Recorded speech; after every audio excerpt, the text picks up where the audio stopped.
Hello guys, আমাদের আজকে টিভিটা খারাপ হয়ে গেছিলো, তাই মিস্ত্রিকে ডাকলাম। এই টিভি দেখতে স্ত্রী চেক করে দিয়েছে। চেক করে দেখছে যে টিভিটা খারাপ না কেমন হয়েছে।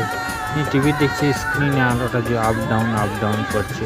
তো নিয়ে দেখতে শুরু করল, এই ঘোলাঘুলি করছে, দেখছে টিভিটার ভিতরে পার্টটা দেখছে যে অনেক কিছু গন্ডগোল আছে। তো গন্ডগোলে দেখলো ভিতরটা সার্কিট উড়ে গেছিলো। নিয়ে তারপর সার্কিটগুলা নিয়ে বদল করে দিল। এই হলে আমাদের টিভি ঠিক হয়ে গেল। বাই। হ্যালো গাইস, আমাদের আজকে টিভিটা খারাপ হয়ে গেছিলো, তাই মিস্ত্রিকে ডাকলাম। এই টিভি দেখতে স্ত্রী চেক করে দিয়েছে। চেক করে দেখছে যে টিভিটা খারাপ না কেমন হয়েছে।